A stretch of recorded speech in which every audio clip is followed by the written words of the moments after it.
Bhavani jewellers Thane, पारंपरिक आणि आधुनिक दागिन्यांचा अप्रतिम संगम. प्रत्येक स्त्रीची पहिली पसंती Bhavani jewellers Thane.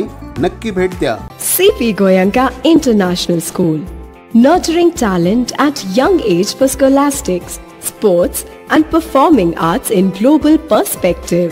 Proud to have world toppers and country toppers in 10th standard Cambridge examinations. Ranked the best emerging school by the Times of India for personality over percentage. CP Goenka is the intelligent choice. Thane महानगरपालिकेचे मालमत्ता कर म्हणजेच property tax भरण्याचे आवाहन. सन 2022-23 या आर्थिक वर्षाचे मालमत्ता कराचे म्हणजेच प्रॉपर्टी टॅक्सचे बिल ठाणेकर करदात्यांना महापालिकेमार्फत आर्थिक वर्षाच्या सुरुवातीस म्हणजेच माहे एप्रिल 2022 मध्ये देण्यात आलेले आहे. तथापि अद्यापही काही करदात्यांनी मालमत्ता कर महापालिकेकडे जमा केलेला नाही. सध्या आर्थिक वर्षाचा अंतिम टप्पा सुरू झाला आहे. मालमत्ता कर वसुलीसाठी महापालिकेतर्फे कडक कारवाई हाती घेण्यात आली आहे. या अंतर्गत जंगम मालमत्ता, टीव्ही, फ्रीज, वाहन व इतर जप्त करणे तसेच स्थावर मालमत्ता वॉरंट बजावून जप्त करण्यात येत असून मालमत्तेचा जाहीर विक्रीद्वारे लिलाव करून कराची रक्कम वसूल करण्यात येत आहे. मालमत्तेस पाणी पुरवठा करण्यात येणारे नळ संयोजन खंडित करण्यात येत आहेत. त्याचप्रमाणे थकीत मालमत्ता करावर 2% व्याज आकारले जात असल्याने भरावयाची रक्कम वाढत आहे. आपला मालमत्ता कर propertytax.thanecity.gov.in या लिंकद्वारे तसंच गुगल पे, फोन पे, पेटीएम याद्वारे ऑनलाईन पद्धतीने करण्याची सुविधा उपलब्ध करून दिली आहे. शनिवार, रविवार व सार्वजनिक सुट्टीच्या दिवशी नागरिकांना मालमत्ता कर भरणे सोयीचे व्हावे याकरता महापालिकेचे मालमत्ता कर संलग्न कार्यालय या दिवशी कार्यान्वित ठेवण्यात आलेले आहे. तरी मालमत्ता कर वसुलीची अप्रिय कारवाई टाळण्याच्या दृष्टिकोनातून मालमत्ता कर भरून महापालिकेस सहकार्य करावे. धन्यवाद.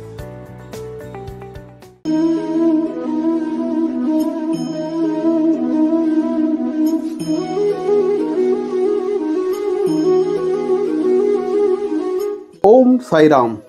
ठाण्यातले साई भक्त ज्या साईबाबांच्या मंदिराच्या वर्धापन दिनाची वाट बघत असतात, वर्षभर वाट बघत असतात, तो साईबाबांच्या मंदिराचा वर्तनगर येथील साईबाबांच्या मंदिराचा वर्धापन दिवस सोहळा आगामी 12 तारखेपासून 14 तारखेपर्यंत होणार आहे. मंडळी, गेल्या काही वर्षात वर्तनगर परिसरातलं हे जे साईबाबांचं मंदिर आहे हे प्रतिशिर्डी म्हणून नावारूपाला आलं असं म्हटल्यास वावगं ठरणार नाही. मंडळाचे तत्कालीन अध्यक्ष श्री बळीभाई नैबाक्कर यांच्या संकल्पनेतून या ठिकाणी हे मंदिर अतिशय छोट्या रूपामध्ये पहिले साकारलं गेलं. त्यानंतर हळूहळू भाविकांची गर्दी या ठिकाणी वाढू लागली.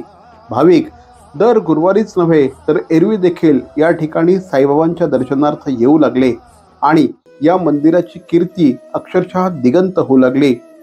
केवळ ठाणे शहरातीलच नव्हे तर मुंबई, शहापूर, भिवंडी, कल्याण, डोंबिवली, वाशी या परिसरातले भाविक या ठिकाणी मंदिरामध्ये श्री साईंच्या आशीर्वादासाठी येऊ लागले आणि या मंदिराचा जो कीर्ती आहे ही अक्षरशः दिगंत झाली.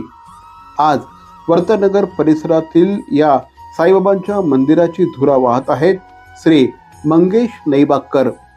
आपले पिताश्री बळीभाई नैबाक्कर यांनी जे आदर्श घालून दिलेले आहेत त्या आदर्शांचं तंतोतंत पालन करत मंगेश नैबाक्कर हे या मंदिराचं व्यवस्थापन बघत आहेत. त्यांच्या जोडीला त्यांचे अनेक शिलेदार आहेत जे अक्षरशः तन मन धन अर्पण करून या ठिकाणी श्री साईंची सेवा करत आहेत. साईंच्या मंदिराचा हा उत्सव, साईंच्या मंदिराचा हा वर्धापन दिन उत्सव म्हणजे साई भक्तांसाठी अक्षरशः पर्वणी असते. दरवर्षी लाखोंच्या संख्येने या ठिकाणी भाविक या 3 दिवसात येतात आणि साईंचं दर्शन घेत असतात. याविषयी आपल्याला अधिक माहिती दिली श्री मंगेश नैबाक्कर यांनी. लक्ष्मीनारायण याग यज्ञ तसेच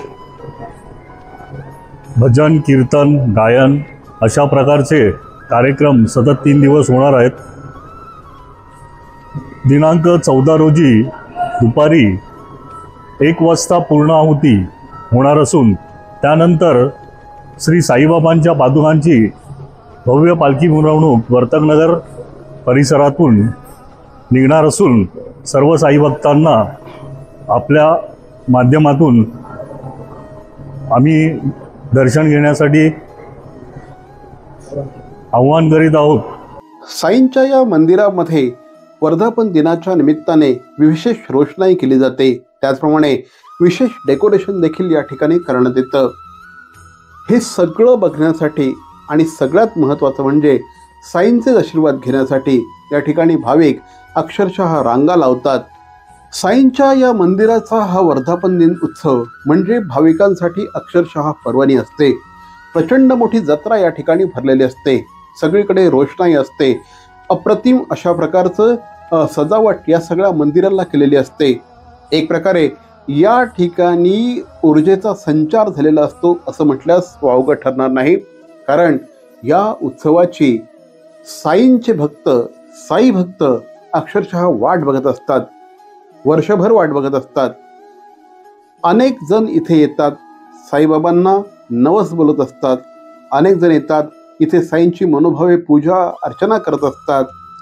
असे आजवर आम्ही अनेक भाविक बघितलेले आहेत की इथे आल्यानंतर डोळ्यामध्ये अक्षरशः पाणी येतं, कारण या ठिकाणची साईंची मूर्ती ही अक्षरशः करुणामयी मूर्ती आहे असं म्हटल्यास चुकीचं ठरणार नाही। आज या मंदिराच्या वर्धापन दिनानिमित्त भाविक अगदी मनोभावे या ठिकाणी आपलं जे काही फुल न फुलाची पाकळी आहे हे अर्पण करत असतात। भाविकांच्या माध्यमातून होणारा हा खऱ्या अर्थाने साई लोकोत्सव आहे असं म्हटल्यास देखील चुकीचं ठरणार नाही। आता आपण थोडीशी माहिती घेऊया, साईंचा हा जो संपूर्ण उत्सव आहे या उत्सवामध्ये एक्झॅक्टली काय काय घडणार आहे याची। साईंच्या मंदिराचा हा 39वा वर्धापन दिवस आहे। श्री बळीभाई नैबागकर यांच्या पवित्र स्मृतीला अभिवादन करत त्यांचे चिरंजीव मंगेश बळीभाई नैबागकर यांच्या अध्यक्षतेखाली यावर्षी हा उत्सव संपन्न होतो आहे। या उत्सवाच्या नियोजनाचे आमदार श्री संजय केळकर आणि अध्यक्ष श्री बळीभाई नैबागकर यांचे चिरंजीव मंगेश नैबागकर यांच्या काटेकोर नियोजनाखाली हा संपूर्ण उत्सव सध्या सुरू आहे। दिनांक 12/11/2025 ते 14/11/2025 या कालावधीमध्ये या उत्सवाचं आयोजन करण्यात आलं आहे। या निमित्ताने परमपूज्य रत्नाकर महाराज उर्फ योगानंदचार्य स्वामी बदलापूर यांच्या आशीर्वादाने 12 तारखेपासून सकाळी 7:30 वाजल्यापासून लक्ष्मीनारायण याग यज्ञ आयोजित करण्यात आला आहे। यज्ञाची पूर्णाहुती शुक्रवार दिनांक 14/11/2025 रोजी दुपारी 1 वाजता होणार आहे। बुधवार दिनांक 12/11/2025 रोजी सकाळी 7:30 वाजल्यापासून प्रसादाच्या लाडूचं वाटप होणार आहे। शुक्रवार दिनांक 14 नोव्हेंबर रोजी यज्ञ समाप्ती पूर्णाहुती दुपारी 1 वाजता होणार आहे। त्यानंतर दरवर्षीप्रमाणे अतिशय उत्साहामध्ये साईबाबांच्या पादुकांची भव्य पालखी मिरवणूक आणि इतरही कार्यक्रमांचं आयोजन करण्यात येणार आहे। एक लक्षात ठेवा, शुक्रवार दिनांक 14/11/2025 रोजी म्हणजे 14 नोव्हेंबर रोजी मंदिर अहोरात्र खुलं राहणार आहे। त्यामुळेच जास्तीत जास्त भाविकांनी या संपूर्ण कालावधीमध्ये या ठिकाणी यावं, साईंचं दर्शन घ्यावं असं आवाहन आमच्या ट्रस्टी मंडळींनी केलं आहे। आज आम्ही हा 39वा वर्धापन दिवस साजरा करत आहे। प्रथमतः वर्धापन दिवसाचं आमचं पहिल्यापासून जे चालत आलेलं आहे की लाडूचा प्रसाद तो आम्ही 12 तारखेपासून सकाळी 7 वाजल्यापासून आरती झाल्यानंतर ते 14 तारखेपर्यंत रात्रीपर्यंत वाटत राहणार। तसंच भोजनाचा कार्यक्रम असतो। भोजनाच्या कार्यक्रमाला कमीत कमी जेवढे स्वयंसेवक येतात त्यांना सर्वांना भोजन होतं। नंतर रात्री महाप्रसाद होतो। पालखीला सर्वजण आमच्या इकडे जेवढ्या पालखीला लोक येतात त्यांना सर्वांना महाप्रसाद दिला जातो। मंदिरातील पुजारी, सर्व सेवेकरी, आजूबाजू परिसरातील सर्व साई भक्त मंडळी आम्हाला नेहमी सहकार्य करत असतात आणि म्हणून ह्या ठाण्यातील मुंबईतील कल्याण, डोंबिवली ह्या परिसरातील सर्व साई भक्तांना साईनाथ सेवा समितीच्या वतीने आम्ही आव्हान करतो की आपण 12, 13, 14 या वर्धापन दिनाला हजेरी लावा, बाबांचं दर्शन घ्या, प्रसादाचा लाभ घ्या। धन्यवाद। तर मंडळी, साईंचा हा उत्सव उद्यापासून म्हणजे 12 तारखेपासून सुरू होतो आहे। या उत्सवामध्ये दरवर्षीप्रमाणे यंदा देखील साई भक्तांचा प्रचंड उत्साह आत्तापासूनच दिसू लागला आहे। वर्तकनगर परिसर अक्षरशः रम्य वाटू लागला आहे। रोषणाईने सगळ्यांचंच लक्ष वेधलं आहे। आपण सगळे देखील इथे येऊया, साईमय होऊया, साईंचं दर्शन घेऊया। ओम साईराम। वर्तकनगर ठाणे येथील श्री साईबाबा मंदिराचा वर्धापन दिन महोत्सव 12 ते 14 नोव्हेंबर। भाविकांनी दर्शनार्थ अवश्य या। निमंत्रक मंगेश नैबागकर।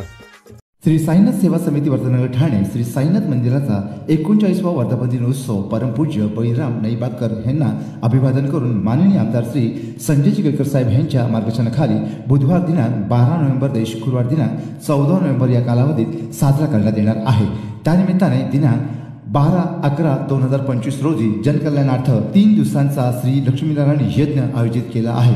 दिनांक 14/11/2025 रोजी दुपारी 2 वाजता श्री साईंच्या पवित्र पादुकांची भव्य पालखी मिरवणूक निघणार आहे। श्री सच्चिदानंद सद्गुरु साईनाथ महाराज की जय।